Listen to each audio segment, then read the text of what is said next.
tomorrow.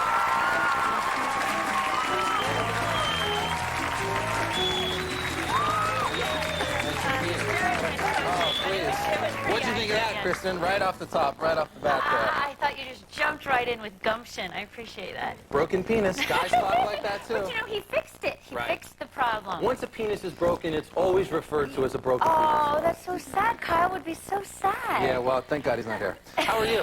It's good to meet you. I've never met you before. I know. How's your summer going? I'm sure you're shooting like crazy. We are. We're almost done. Yeah. It's been very exciting. You need time off? A little bit. Been out to the beach a little bit. Weekends. We usually go. We shoot sometimes till 4 or 5 in the morning on Saturday morning, and then we all drive out together before the traffic, and then we crash there at the beach. I'd heard this thing that you went on an African safari, which is just kind of weird to me, A, but B, you went alone. I did. I know. It's kind of crazy. Why would you go alone on an African safari? Well, you know, had I really sat down and thought it out, I might not have, but I'm kind of headstrong, I guess, and I'd wanted to go to Africa for the longest time, and you know how hard we all work, and you never have any time, and I had this weird window of time, and I thought, I should do something really fun, life is short. Right. And I thought, I'm going to go to Africa, I'm going to go, because I want to see it, and I've never seen it, and I want to go before, you know, it gets populated, or you know, do you know what I mean? Right. So before I thought people start growing there. Because then it'll be boring. Exactly. Did you want to take a friend? Did that ever, you know, let me take a buddy, like a girlfriend? I called them, they all have jobs and lives and babies, and, you know, what can you do? So is there 4 seasons in your African safari? No, I didn't want that, Carson. You have to break out of the mold. You have to do something different. So I where wanted did you to stay in the sleep? tents. Where did you go? I went to the Serengeti Plain, and there's a environmentally friendly camp in the middle of the Serengeti Plain. And it's a nice tent, you know. It's not like a pup tent. It's like boards on the ground. Oh, and, that's you know, real luxury. It was. And you I actually was all by slept. People are myself. probably amazed to think, well, from your characters and stuff, but you were really roughing it out there. Yeah, I mean, it was nice roughing it. Did it freak you out? Did Did you have any encounters with, you know, with lions and tigers or bears or anything like that? Well, there are no tigers. But I had... I don't get out much. I have no... What do you mean? And there are no bears either, but that's okay. There were leopards and lions and elephants. Did you have mosquitoes? I had tsetse flies. So, Kristin, you're telling me you slept in a tent on an African safari. I did. And it's wonderful. They take good care of you. And since I was by myself, they were kind of confused by that. And they kept saying, where's your husband? Where's your father? Right. And I was like, you know, that's what they say before they kidnap you. No. Oh, you're here alone. Come with me in a van. You're never seen again. No.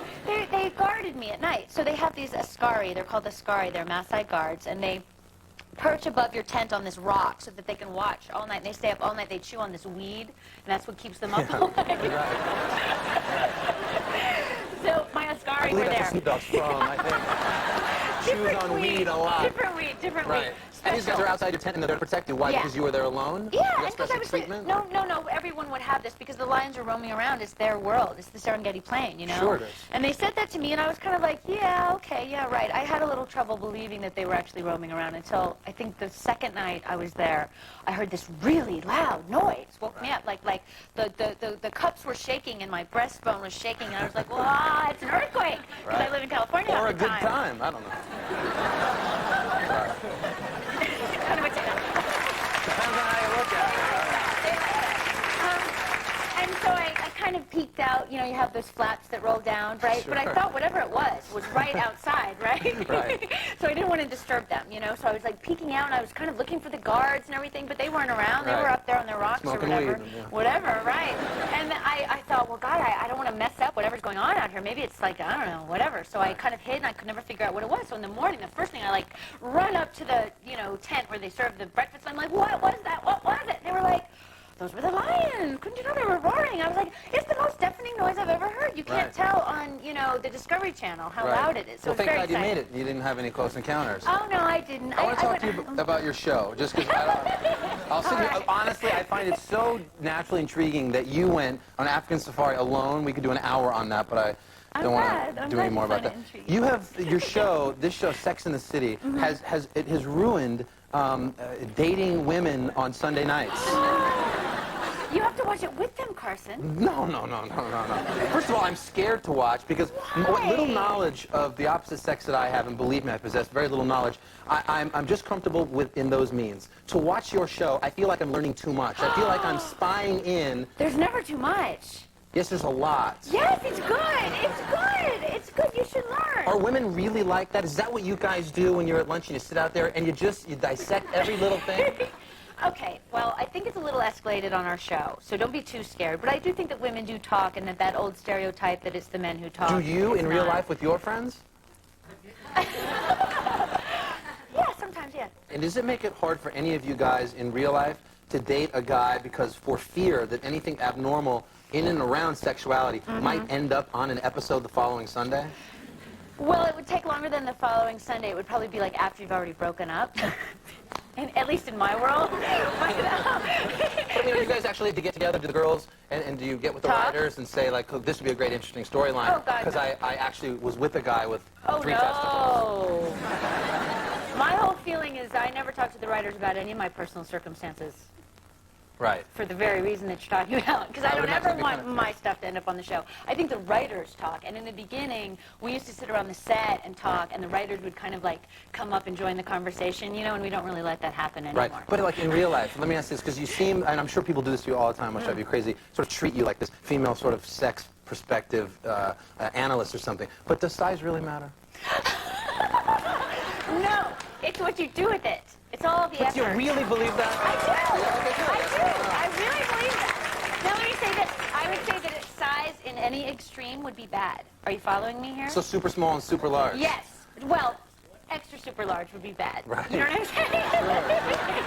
But like within the normal range, it's all good. It's the effort. Right. It's the effort. Right. Okay. It's the focusing on Right. the other person, just like you want the, you know, you want the woman to focus on you too, right? Well, no, not really, but... Really? That's I turn off the lights before I go to bed, so I'm so scared. Wait, we're running out of Let's time. hear all about it, No, Carson. it could. It would be so long. I just want to ask you really quick, too, because whenever the show, it seems very New Yorky, sort of like page 60, and we read a lot of the stuff about you and the girls on the show, and somebody's in a feud with, like, Sarah Jessica Parker or whatever. Yeah. Is any of that true, or is that must drive you crazy? No, it does drive me crazy, because I think for a long time we thought that we'd take the high road and we wouldn't respond, and I think for them it's much more interesting to have a negative story than have a positive story. But after a while, I'm just like, hey, that is my friend.